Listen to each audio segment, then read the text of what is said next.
Hey, Marissa, I feel like my car has been consuming a lot of fuel lately. You're not driving my car without me knowing, are you? You're not Raymu, so there's no way I'd do something like that. Maybe my fuel efficiency has gotten worse. So why don't you check the fuel efficiency? That makes sense. Let's see. Yeah, it's true that my fuel efficiency is a little worse than usual. Look, it's not my fault, but the fact that my fuel efficiency has gotten worse bothers me. Raymu, do you have any idea? Well, I thought I was driving the same way as usual, and I don't think anything has changed. I see. Well then, I'll list 13 factors that can cause bad fuel efficiency. So listen and think about any that might come to mind. Okay, we'll be able to find out the cause of bad fuel efficiency, and we might even get some hints on how to improve it. So that's 2 trillion yen apiece. This channel explains the mechanisms and structures of automotive technology, so if you're interested, please support us by subscribing to the channel. Before I talk about the factors that cause bad fuel efficiency, let me explain the general flow. In a nutshell, there are 2 main factors that can cause poor fuel economy. One is due to malfunctions in car parts, and the other is due to user operation or management. I'll introduce 4 factors due to malfunctions, and the other 4 factors due to operation or management. I see. If it's due to operation or management, it needs to be changed. And if it's due to malfunctions, it needs to be repaired. That's how it is. First, let's talk about the most basic and common factor, fuel leaks. It goes without saying, but if there's a fuel leak, the gasoline will naturally run out faster. This is a problem that goes beyond fuel efficiency, but the fuel tank has been running out faster recently. If you notice symptoms such as the gas tank around the car getting wet, you should suspect a fuel leak. It certainly seems like the fuel is running out quickly, but there's no sign of a gas tank or fuel leak. Is a fuel leak even possible? Oh, old cars used metal tanks. Water would collect and rust, which would create holes in the tank and cause fuel to leak from there. Well, most gasoline tanks these days are made of resin, and even metal ones are rust resistant, so fuel rarely leaks from the gasoline tank. It's surprisingly common for fuel to leak from forgetting to tighten the fuel cap. Fuel can leak even if the cap is loose, so don't forget to tighten it until it clicks. It's true that some people forget when they're in a hurry, but I always make sure to close the fuel cap. That should be fine. The next thing to suspect is a fuel leak from a part of the fuel system. The fuel system uses a variety of parts, and fuel can leak from parts other than the gas tank. Oh, so the gas tank isn't the only place that contains fuel. One of the most common problems is damage to the fuel hose that connects the fuel tank to the gas tank. Since the fuel hose is made of rubber, it can develop cracks due to deterioration, and if even a small crack develops, gasoline can leak from there. Even if there are no cracks in the hose, gasoline can leak if the clamp that secures the hose is loose, so be careful. When you refuel, gasoline will leak out from under the car, so you'll be able to see it with your own eyes, and you'll be able to tell right away from the gasoline repair. That's right, it might be hard to notice a crack in the fuel hose or a loose clamp, but if there's a fuel leak, you'll probably notice it right away by the smell. Fuel leaks can be very dangerous if they catch fire, so if you find a fuel leak, get it fixed right away. The second is a malfunctioning spark plug.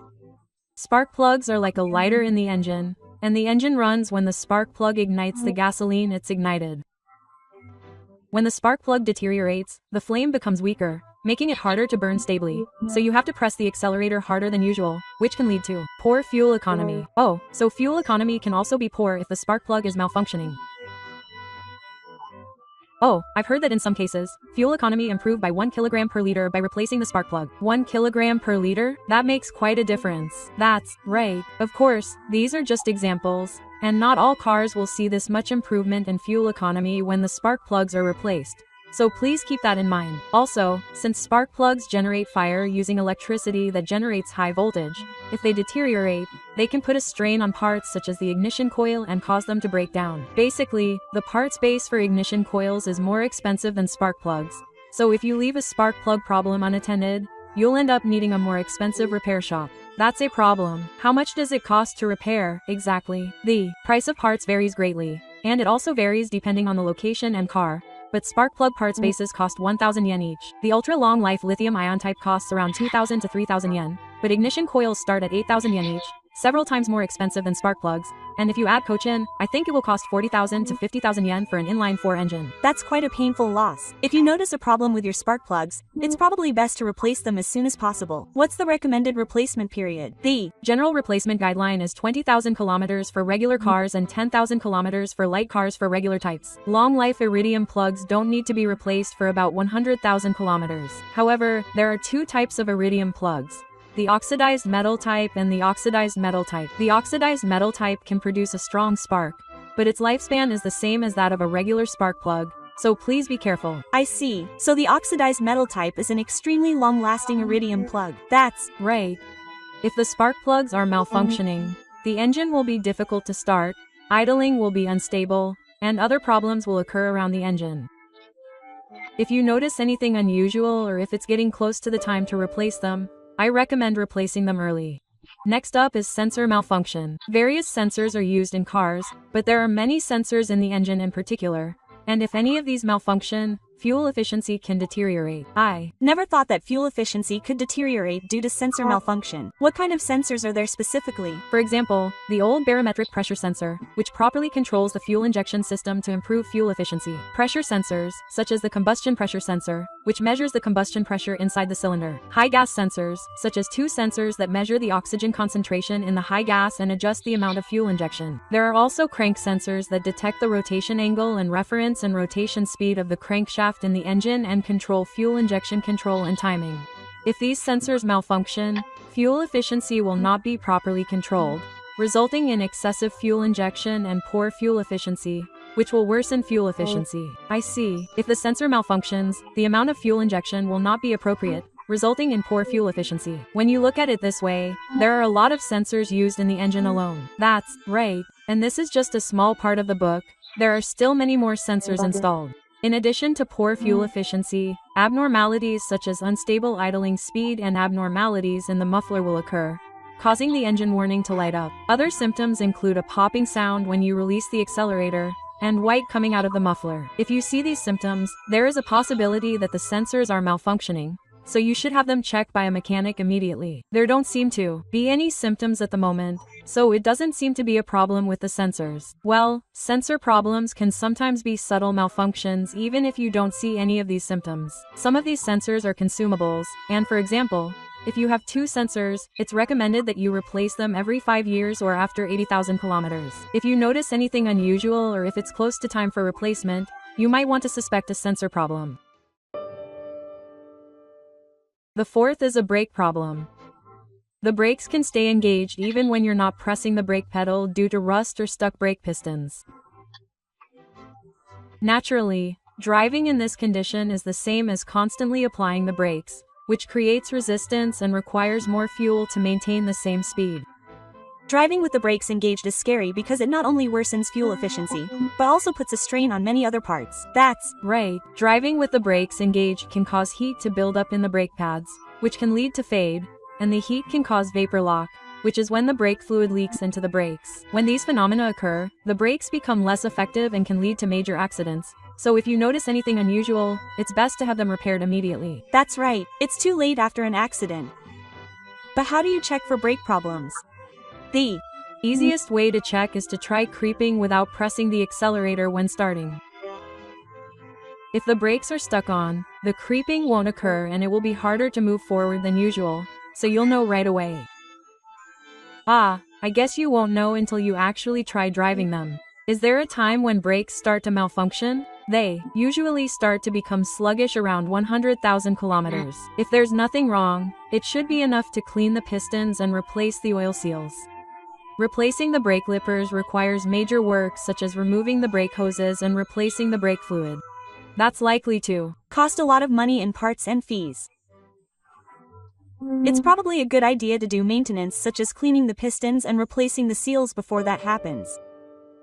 Next is the fifth one, low tire pressure. From here on, we'll talk about poor fuel efficiency caused by user operation and poor maintenance. This is something that can be improved immediately, so please take it into consideration and prevent poor fuel efficiency. That's right. Now, regarding tire pressure, if it's underinflated, rolling resistance increases, so even if the engine exerts the same amount of power, it will move more slowly. In other words, if you try to go the same amount of speed, extra fuel is required, which will result in worse fuel efficiency. The logic is easy to understand. How much does tire pressure actually affect fuel efficiency? According to a survey by JAF, fuel efficiency decreases by 4.6% if the air pressure is reduced by 30% from the proper level, and by 12.3% if it is reduced by 60%. For example, if you drive 15,000 kilometers per year and fuel prices are 165 yen per liter, driving at 30% limit will cost you about 9,200 yen per year, and at 60% limit it will cost you 26,700 yen more per year. The impact is bigger than you might think. It probably depends on the mileage, but underinflated tires can cost you more than 20,000 yen per year. In addition to reducing fuel efficiency, underinflated tires can also have negative effects such as shortening the life of the tires and reducing driving performance. Insufficient air pressure can cause the tire to become damaged, as the contact surface collapses and load is applied to both ends of the tire, which can lead to tire bursting in the worst case. Furthermore, increased tire warping can lead to poor handling stability at high speeds and difficulty in discharging water when driving through puddles, making hydroplaning more likely. This not only affects fuel efficiency, but also shortens the life of the tire and compromises safety. Conversely, if the air pressure is too high, rolling resistance will be reduced, but the center of the tire will bulge, reducing the contact surface. This can cause the center of the tire to become damaged, shortening its lifespan, and making it harder to absorb vibrations, resulting in a less comfortable ride. Fuel efficiency is important, but if the tire becomes shorter, the cost of that shortening will be higher, so overall it's better to keep the air pressure at the right level. Overinflating the tire is also not good. By the way, what is the proper air pressure? The proper air pressure varies depending on the car, and even for the same model, it can change depending on the year and model, and it can also change depending on the tire size, so always check the specified air pressure. The specified air pressure is often written on the inside of the driver's door or on a sticker that is attached. The specified air pressure can also differ between all-wheel and all-wheel drives, so check carefully and adjust the air pressure. I see. The proper air pressure is different for each car. But sometimes the air in your tires goes out without you noticing, right? How often should you check the air pressure? It's best to do it at least once a month. It is said that car tires naturally lose about 10% of their air pressure over the course of a month, and that if the outside temperature drops by 10 degrees, the air pressure will also drop by 10 kPa. If you don't adjust the air pressure, especially from summer to winter, the air pressure will drop significantly due to the drop in temperature. It's lost quite a bit. I didn't check the air pressure that often before, but I'll have to check it more often from now on. That's right. The basic rule is to inflate your tires to the specified pressure, but considering that tires can leak air, it might be a good idea to adjust the pressure to within 20 kilometers per hour of the specified pressure. Also, it's important to measure the correct pressure when the tires are cold. If you measure after driving, the tires and wheels will be warm and the air inside the tires will have expanded, so the tire pressure will be displayed higher than it actually is.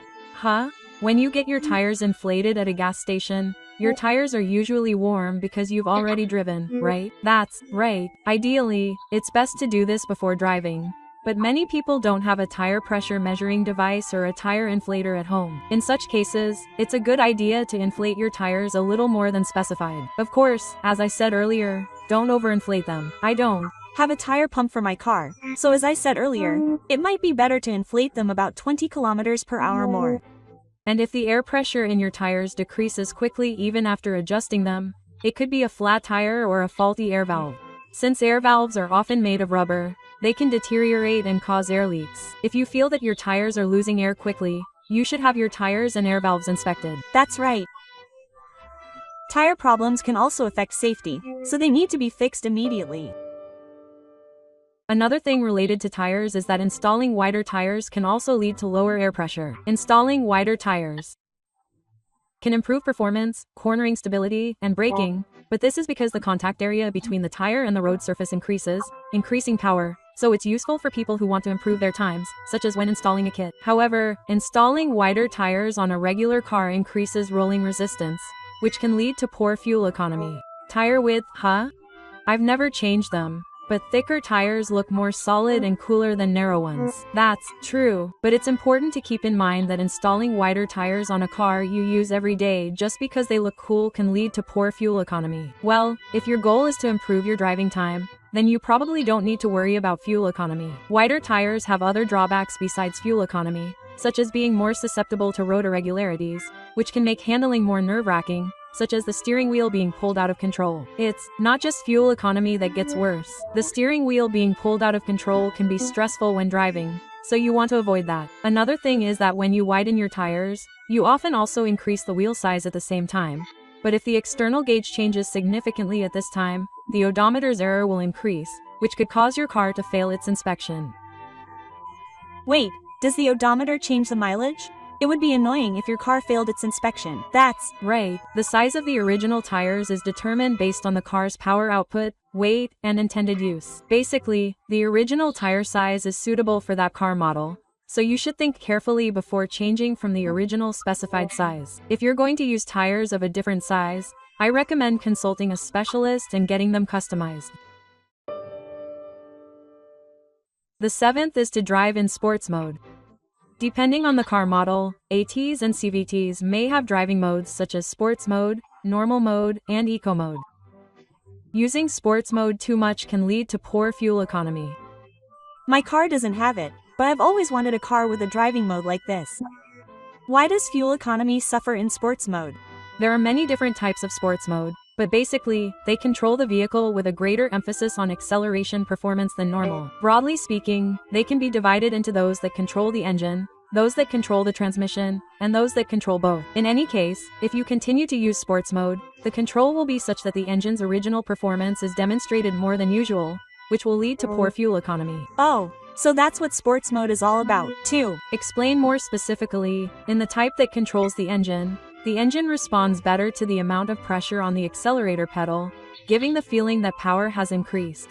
For example, in normal mode, even if you press the accelerator 50%, the actual engine will only move about 40%, so it is set to improve fuel economy. In sports mode, this control is removed, and output is generated directly in proportion to the amount the accelerator is pressed. In reality, the engine power doesn't actually increase, it's the same as pressing the accelerator pedal more, so fuel efficiency will suffer. Oh, so there's such a difference between normal and sport mode. Fuel efficiency may suffer though. It's appealing to be able to apply power smoothly when you want to accelerate. That's right. And in the type that controls the transmission, acceleration is made easier by shifting the gear shift timing toward higher RPM. Even at the same engine RPM, in sport mode, the car will be driven in a gear that's one step lower.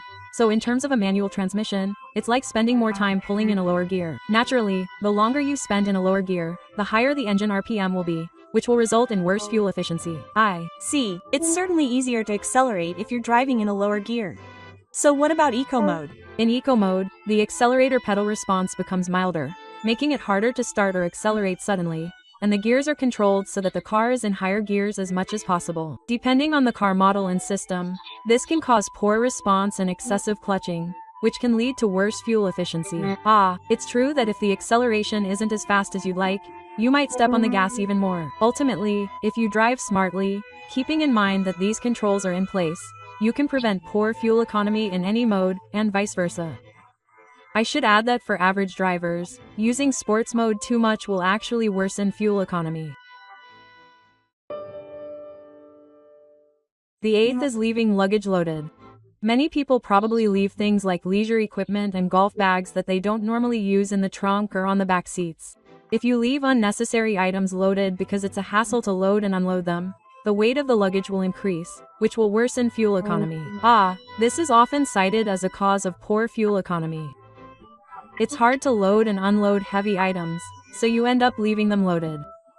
Of course, I understand that feeling. However, the heavier the item, the greater the impact on fuel economy. For example, it is said that driving with 100 kilograms of luggage loaded will reduce fuel economy by about 3%. This is because the heavier the car, the more energy is required to move it, which means more gasoline is consumed. In recent years, the number of cars that don't carry spare tires in order to reduce vehicle weight has been increasing, which shows how significant the impact weight has on a car. 3%, huh? It doesn't seem to have as much of an impact on fuel economy as the tire pressure we talked about earlier, but stacking is important. Yeah, but leaving luggage loaded up has negative effects other than fuel economy. First of all, tires wear out faster, and tires that normally last around 50,000 kilometers may need to be replaced after 20,000 to 30,000 kilometers.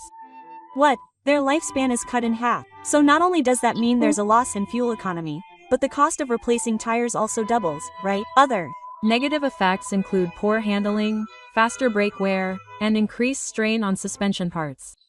As the weight of a car increases, the force exerted when cornering increases, which worsens handling and puts more strain on suspension and other suspension parts. As the weight increases, the braking force also increases, so more braking force is required when braking, which in turn causes the brake pads to wear out faster. The cost of replacing these is high, but it's also a safety issue, especially since the increased weight of the car increases the stopping distance when braking.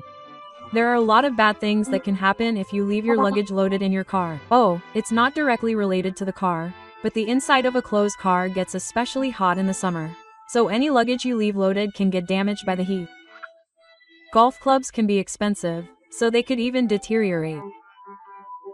Since there are so many bad things about leaving your luggage loaded like this, it's a good idea to remove anything you don't use regularly from your car. Another topic related to car weight. Frequently filling up the gas tank can lead to poor fuel economy. As I mentioned earlier, the weight of your car affects fuel economy, but it's not just the luggage you have loaded, the gasoline you fill up with is also included in the weight. A typical fuel tank is about 50 liters, and 1 liter of gasoline weighs about 0.75 kilograms, so filling it up adds 37.5 kilograms to the weight. I see. Now that you mention it, if you put in a lot of gas, it will be heavier. Okay, then from now on I'll push the limit and put in the fuel. No, I want you to hear me out to the end. It's true that if you use less fuel, it will be lighter and your fuel efficiency will improve. But it's not realistic to drive a car while always worrying about the gas leak. Furthermore, according to a survey by a certain organization, fuel efficiency improves by about 0.2 kilometers per liter for every 10 liters of weight lost. And even if you drive under 10 liters, it improves by 0.6 kilometers per liter. It's true that fuel efficiency improves, but if you do get a gas leak and have to call roadside assistance, you'll end up paying more than the amount of fuel you save. That's true. But if gasoline also adds to the weight of the car, isn't there no choice but to put in the limit? There's no need to be so fixated on the limit. For example, just making it a routine to fill up halfway when the gas light comes on is enough to improve fuel efficiency. Even if you push the limit and your fuel efficiency improves, if you go to the gas station often, it could end up being a waste of time and money.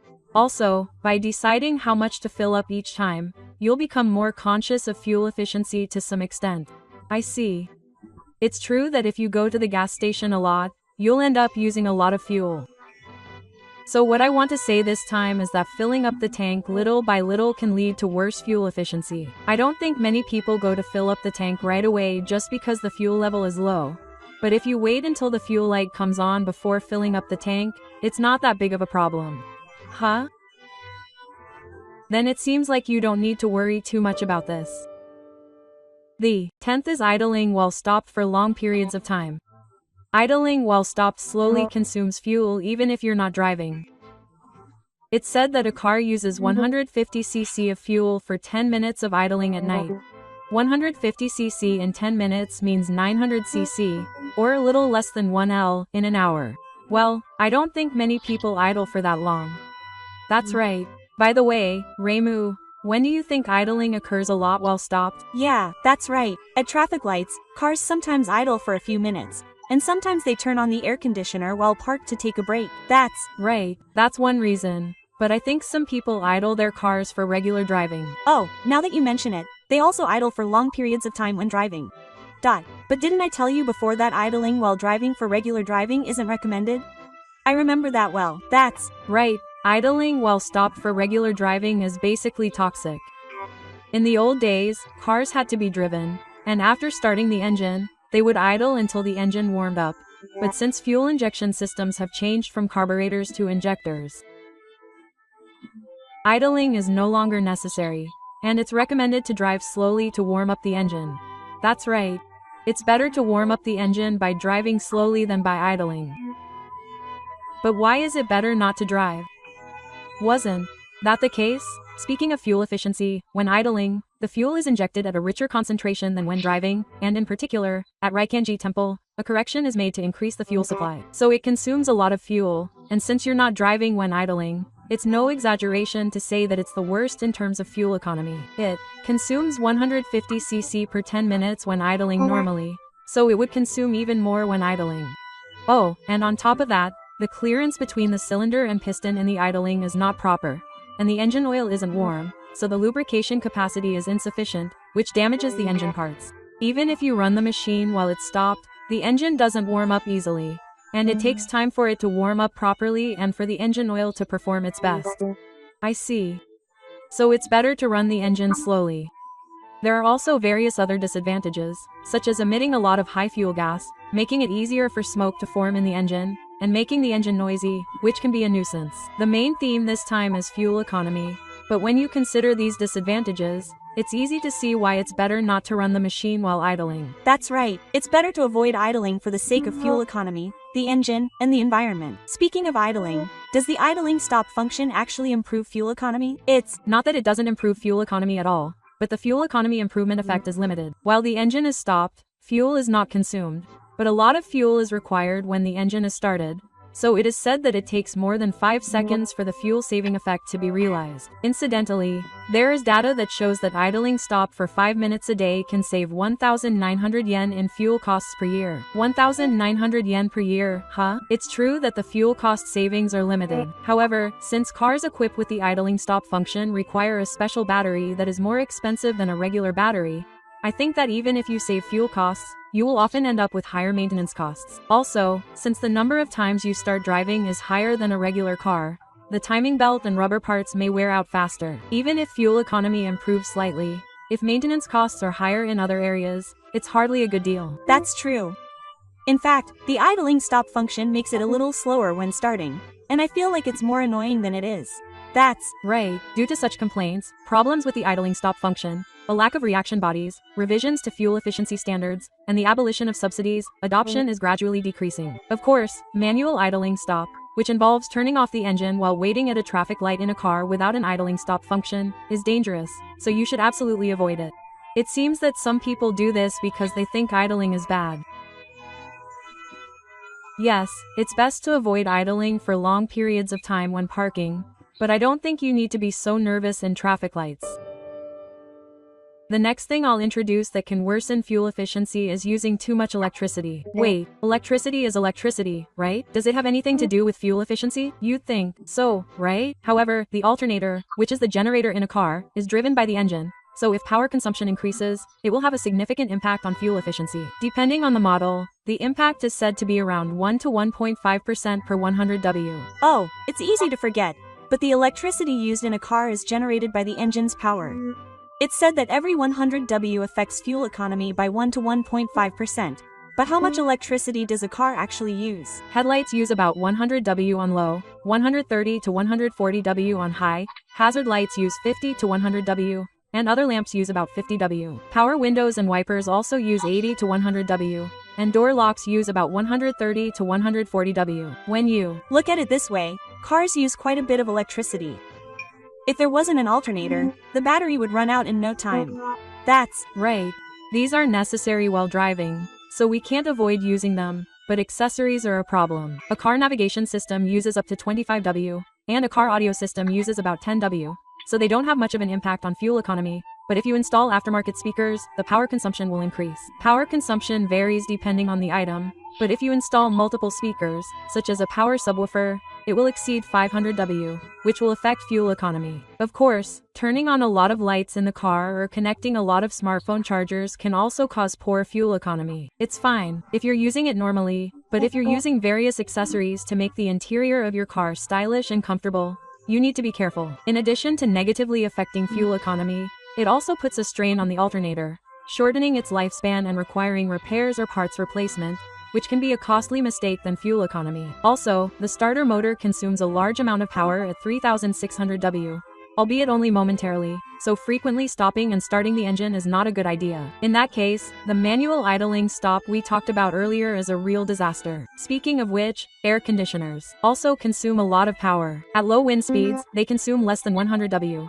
But if you increase the airflow, the power consumption increases accordingly, and can exceed 200 W at most. However, in the case of air conditioners, the compressor, which is rotated by the engine's power, has greater losses than the power consumption. Apparently, turning on the air conditioner consumes 5 horsepower of the engine's power, reducing fuel economy by about 12%. 12%, huh? That's quite a big difference. It's true that especially in a light car, the air conditioning suddenly makes you feel like you lose power. That's true. However, if you don't use the air conditioning in the middle of summer or the cold of winter and end up getting sick, it's no good. So it's better to use the air conditioning wisely. For example, in the middle of summer, if you clear the heat from the car before getting in and then start the engine and use the air conditioning or reduce the fan speed, I think you can reduce the deterioration of fuel efficiency. In winter, a heater that uses the heat from the engine is sufficient even without the air conditioning. But you need to be careful about the windows fogging up. It's important to minimize the deterioration of fuel efficiency by using the air conditioning effectively, rather than not using the air conditioning for the sake of fuel efficiency. The 12th is deterioration of the engine oil. Engine oil has a lubricating effect that reduces friction between the parts inside the engine and helps it operate smoothly. It also has a sealing effect that prevents the leakage of energy generated inside the engine and reduces power loss, cools the engine, and has a dispersing and preventing effect on the engine. If the engine oil has deteriorated, these functions of the engine oil will not work, causing the engine to operate sluggishly and resulting in poor fuel efficiency. Deterioration of engine oil also affects fuel efficiency. A certain car media outlet prepared a car that hadn't had its oil changed for over a year and investigated the change in fuel efficiency before and after the change. The results showed a difference of 0.8 km/L on regular roads and 1 km/L on highways. In addition to improved fuel efficiency, the engine rotation became smoother, the accelerator pedal felt lighter, and vibration was slightly improved. It's unlikely that anyone would go over a year without changing their oil, but it's still surprising that such a big difference can be made. Well, it's certainly inconvenient if fuel efficiency deteriorates due to not changing the oil, but the most inconvenient thing would be if the engine broke down. If you continue to use deteriorated oil, the engine oil will circulate between the parts, causing rust and corrosion. If the engine breaks down, you'll end up with poor fuel efficiency and high repair costs because you missed the oil change date. That's true. If your engine breaks down, you'll be thinking about buying a new car. To prevent that from happening, it's important to change your oil at the scheduled times. The timing for changing engine oil varies depending on the vehicle model, but for light vehicles it is usually after 3,000 kilometers or 3 months. And for regular vehicles it is after 5,000 to 10,000 kilometers or 6 months to 1 year. Engine oil starts to deteriorate the moment it is opened, and since it is exposed to higher than usual burning pressure inside the engine, it deteriorates faster. Even if you are not driving, the oil will deteriorate over time and become less effective, so it can no longer fulfill its role as engine oil.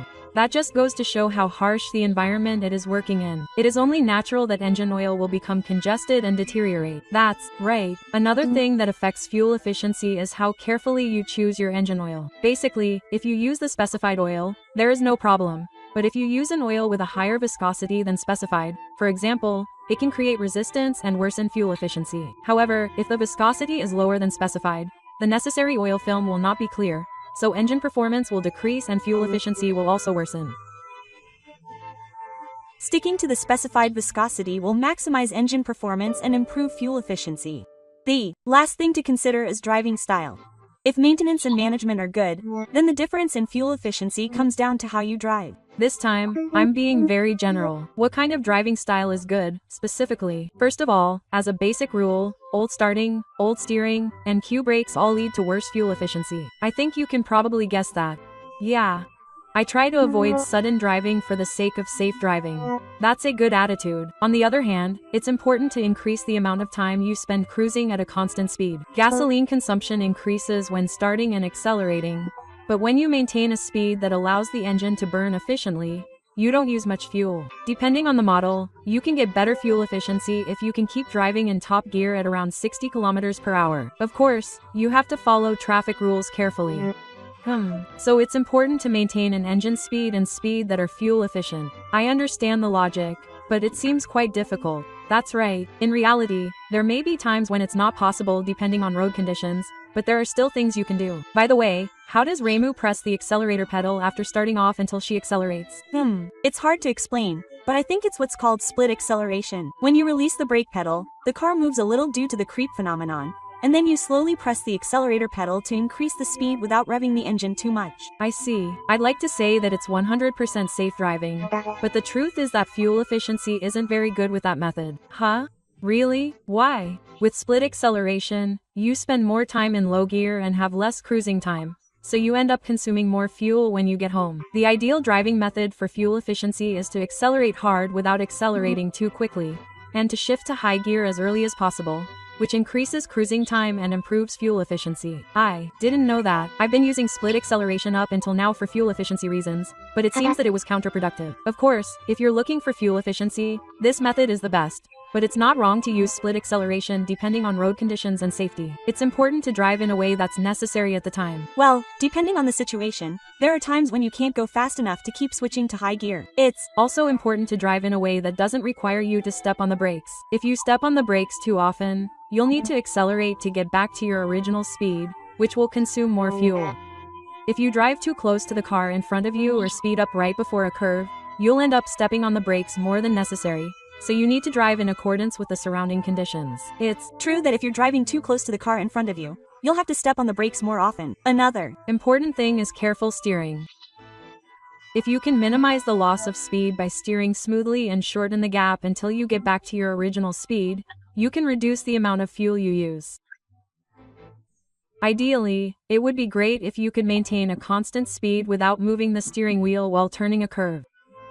No, I'm too scared to do that. This isn't initial D. Well, you don't need to go that far. If you get too conscious of it and cause an accident, it's all for nothing. I want you to put safety first and try things that you can do to improve fuel efficiency. Well, this time I introduced 13 factors that worsen fuel efficiency. What did you think of the last driving method? It was an eye-opener. I never thought that split pedal acceleration would have a negative effect on fuel efficiency. I also learned that there were other things I hadn't imagined that could lead to worse fuel efficiency, so it was a great learning experience. In my case, I think the spark plugs are a suspect, so I'll have them checked. I think that would be a good idea. What I talked about this time was just the factors that worsen fuel efficiency, but in the end, worse fuel efficiency leads to higher automobile expenses, so most of these are things that are done to prevent that. Improving fuel efficiency is important, but you also need to consider the effects of improving fuel efficiency in a comprehensive manner, including not damaging car parts, safety, health, and other costs. That's all for this video. If you found this video interesting, please subscribe to the channel and give it a thumbs up. Thank you for watching.